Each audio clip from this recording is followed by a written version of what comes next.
गरिमा अग्रवाल आप सभी का वंदन करती हूँ, अभिनंदन करती हूँ। आइए आज हम सुनते हैं गाज माता की कहानी। गाज माता का व्रत भाद्रपद की शुक्ल पक्ष की द्वितीया तिथि को किया जाता है या फिर भाद्रपद मास में किसी भी शुभ दिन देखकर यह व्रत किया जा सकता है। इस दिन कुल देवता का पूजन किया जाता है। पूजन करके कुल देवता को भोग लगाया जाता है तथा प्रसाद को परिवारजनों में बांट दिया जाता है। दीवार पर गाज माता का चित्र बनाते हैं। यह चित्र घर की बड़ी पुत्र वधू बनाती है। चित्र में भील भीलनी के साथ एक लड़के का चित्र बनाया जाता है। भील भीलनी के सिर पर टोकरियां रखे हुए चित्र बनाना चाहिए। एक जल का कलश लें और गेहूं हाथ में लेकर गाज माता की कहानी सुनकर सूर्य भगवान को अर्घ्य दिया जाता है।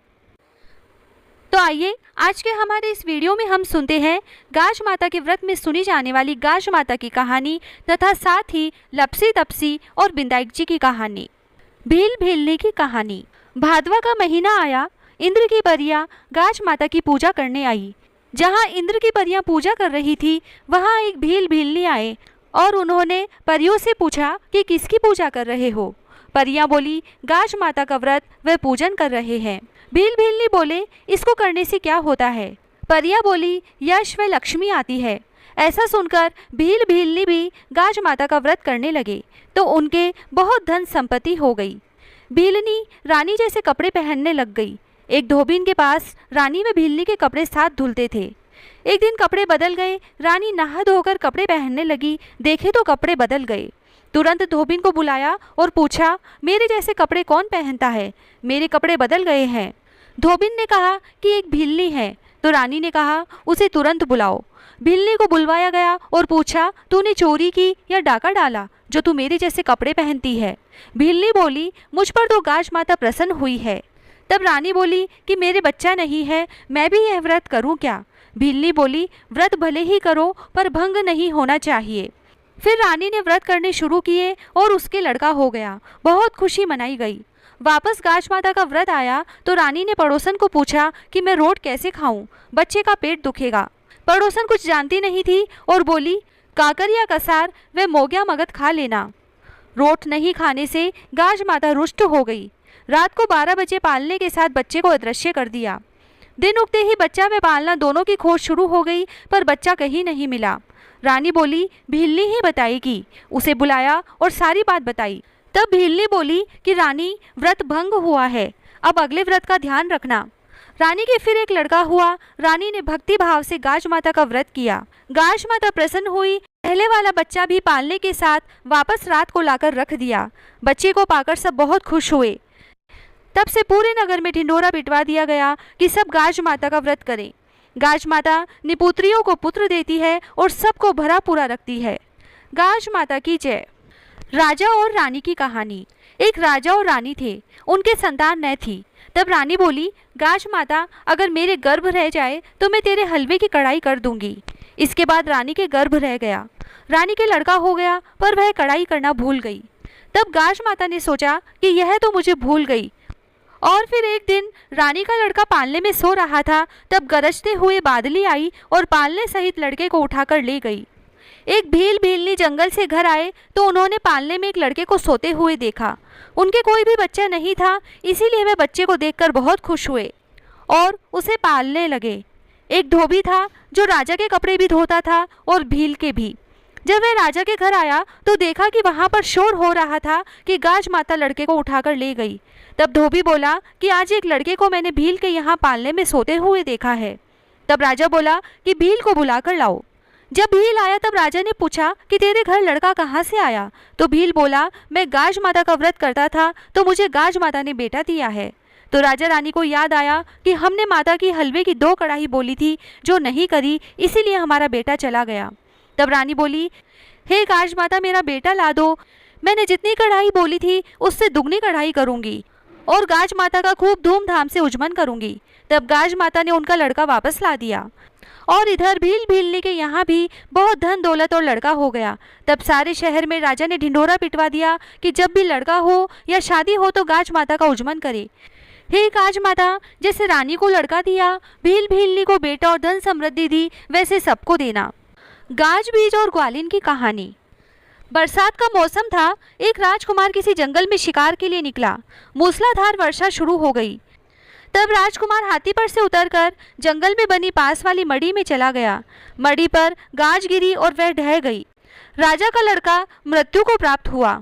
उस जंगल में एक ग्वालिन रहती थी। वह प्रतिदिन एक रोटी किसी गाय अथवा भूखी कन्या को श्रद्धापूर्वक दान दिया करती थी। जब राजकुमार पर गाज गिरी तब ग्वालिन का लड़का पास वाले वृक्ष के नीचे खड़ा था। गाज तो उस पर भी गिरी पर वह बच गया, कारण कि उसके सिर पर उसकी माँ द्वारा दी गई रोटी छा गई थी। इधर राजकुमार के न लौटने पर खोजबीन शुरू हुई। लोगों ने राजा को सारा दृश्य कह सुनाया, जिससे वह बहुत दुखी हुआ। राजा सोचने लगा कि मैं इतना धर्म पुण्य करता हूँ, फिर भी मेरा बेटा मर गया और यह ग्वालिन जो मात्र एक रोटी देती है उसका पुत्र बच गया। कितना अनर्थ है। तब राजा के गुरु ने बताया कि आपका धर्म पुण्य अभिमान पूर्वक होता है और ग्वालिन का पुण्य कर्म श्रद्धा भावना से था। राजा इस अमूल्य शिक्षा को पाकर प्रसन्न हुआ और तब से राजा रानी ने विधि पूर्वक गाज पूजन व्रत शुरू किया और पूरे नगर में ढिंढोरा पिटवा दिया कि हर कोई गाज माता का पूजन करे। कोई भी दान और धर्म पुण्य करे तो वह श्रद्धा पूर्वक करे। एक लपसी था, एक तपसी था। तपसी हमेशा भगवान की तपस्या में लीन रहता था। लपसी रोजाना 1.25 सेर की लापसी बनाकर भगवान का भोग लगाकर जीम लेता था। एक दिन दोनों लड़ने लगे। तपसी बोला, मैं रोज भगवान की तपस्या करता हूँ, इसीलिए मैं बड़ा हूँ। लपसी बोला, मैं रोज भगवान को 1.25 सेर लापसी का भोग लगाता हूँ, इसीलिए मैं बड़ा हूँ। नारद जी वहाँ से गुजर रहे थे। दोनों को लड़ता हुआ देखकर उनसे पूछा कि तुम क्यों लड़ रहे हो। तपसी ने खुद के बड़ा होने का कारण बताया और लपसी ने अपना कारण बताया। तब नारद जी बोले कि तुम्हारा फैसला मैं कल कर दूंगा।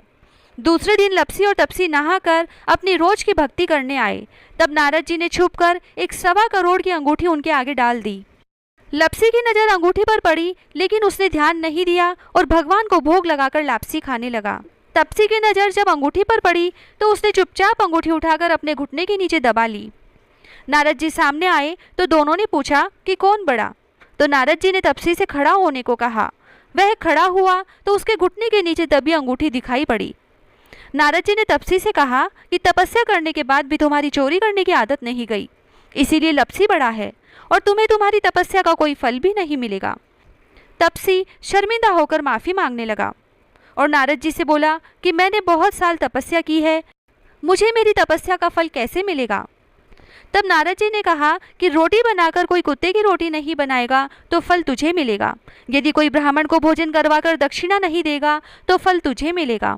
यदि कोई साड़ी के साथ ब्लाउज नहीं देगा तो फल तुझे मिलेगा। यदि कोई दिए से दिया जलाएगा तो फल तुझे मिलेगा। यदि कोई सारी कहानी सुने लेकिन तुम्हारी कहानी नहीं सुने तो फल तुझे मिलेगा। उसी दिन से हर व्रत कथा कहानी के साथ लपसी और तपसी की कहानी भी सुनी और कही जाती है। बिंदाई जी की कहानी। एक बुढ़िया माई रोज मिट्टी के गणेश जी की पूजा करती थी। बेचारी बुढ़िया माई के बनाए गणेश जी रोज गल जाते थे। उसके घर के सामने एक सेठ जी का मकान बन रहा था। बुढ़िया माई सेठ जी के मकान पर जाकर मकान बनाने वाले कारीगर से बोली, भाई मेरे मिट्टी के बनाए गणेश जी रोज गल जाते हैं, आप मेरी पूजा के लिए पत्थर से एक गणेश जी बना दो तो आपकी बड़ी कृपा होगी। मकान बनाने वाला कारीगर बोला, माई जितनी देर में तुम्हारे लिए गणेश जी बनाएंगे उतनी देर में तो सेठ जी की दीवार पूरी कर देंगे। तब बुढ़िया माई को गुस्सा आया और बोली कि गणेश जी करे कि तेरी दीवार टेढ़ी हो जाए, और दुखी मन से अपने घर वापस आ गई। इधर कारीगर को दीवार पूरी करते करते शाम हो गई, परंतु दीवार बनाते टेढ़ी हो जाती, दीवार बनाते टेढ़ी हो जाती। शाम को सेठ जी आए, पूछा कि आज कुछ काम नहीं किया। तब मकान बनाने वाले कारीगर ने बुढ़िया वाली बात बताई। तब सेठ जी ने बुढ़िया माई से जाकर कहा, माई तुम हमारी दीवार सीधी कर दो तो हम तुम्हें सोने के गणेश जी बनवा देंगे। गणेश जी ने यह सुनते ही सेठ जी की दीवार सीधी कर दी। सेठ जी ने बुढ़िया माई को पूजा के लिए सोने के गणेश जी बनवा कर दिए और गणेश जी को पाकर बुढ़िया माई बहुत ही प्रसन्न हुई। हे बिंदाई जी महाराज, जैसे सेठ जी की दीवार सीधी करी वैसे सबकी करना, कहते सुनते हमारे भी सभी कार्य सीधे करना। जय श्री राधे।